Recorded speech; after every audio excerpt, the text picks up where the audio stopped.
So that's inductive reasoning, finding a pattern, making a guess about it. Now let's look for some counterexamples. Here is someone's conjecture. Which of the two statements below is a counterexample to it? They were guessing that complementary angles are, sorry, that should not say includes.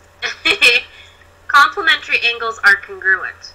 Okay, so let's break this down. What does complementary mean?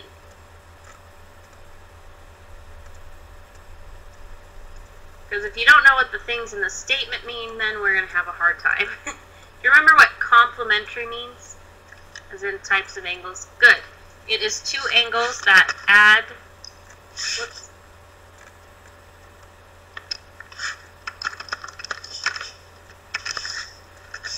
that add to equal 90 degrees. Okay. What does congruent mean?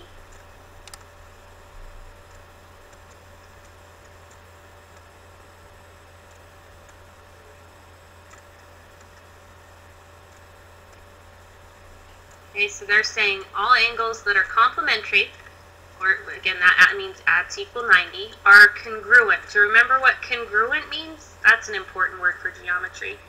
What does congruent mean?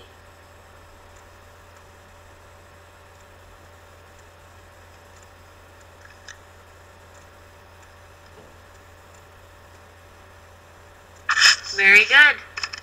They're the same size and shape.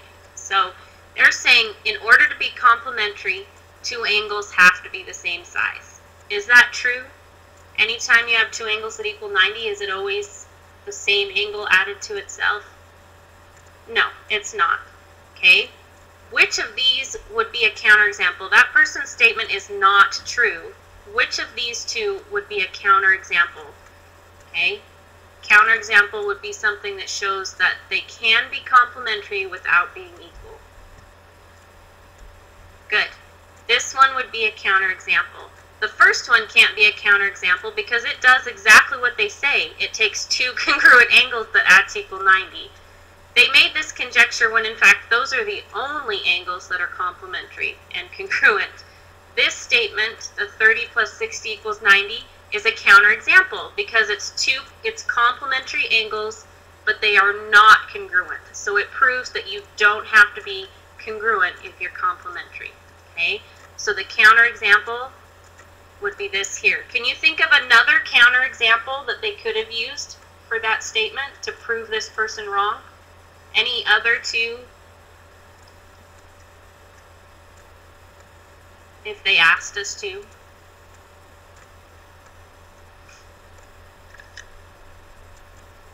Good. 20 plus 70. If you had a 20-degree angle and a 70-degree angle, they are complementary, but that didn't mean they had to be congruent. Okay? Good. Any questions on that counterexample?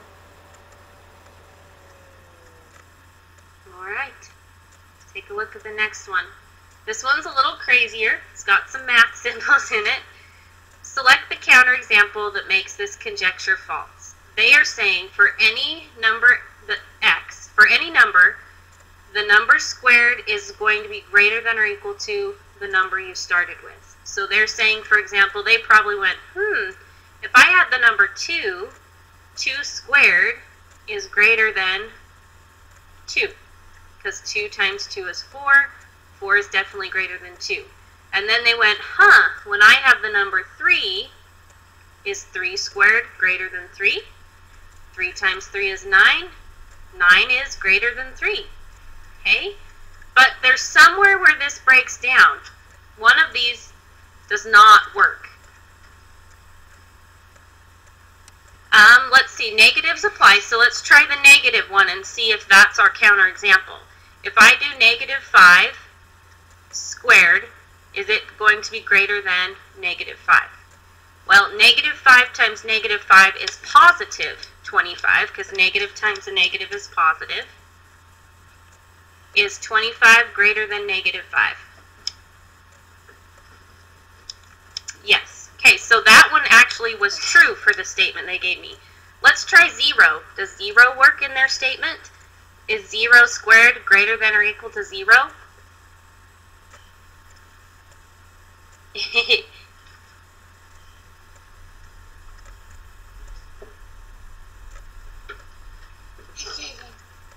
Okay.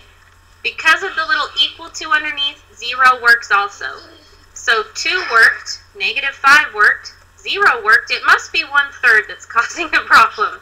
So, yes, sorry, my daughter's in here. So let's try 1/3 and see why 1/3 causes an issue, because that's going to have to be our counterexample if there is one. 1/3 squared is 1/3 times 1/3. So 1 times 1 is 1 on the top, and 3 times 3 is 9 in the bottom. Is 1/9 bigger than 1/3?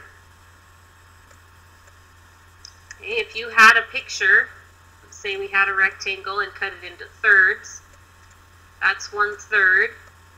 Let's take the same rectangle, if we cut it into 9 pieces,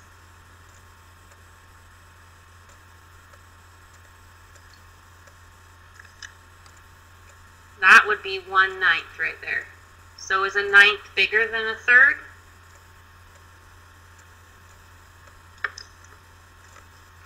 It's not.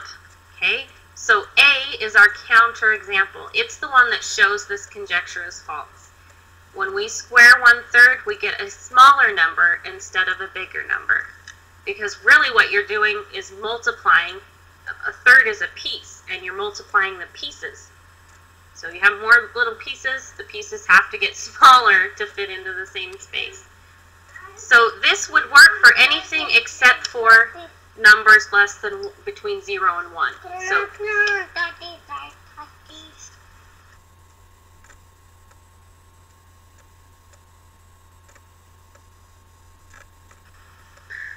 okay, are there any questions about that example?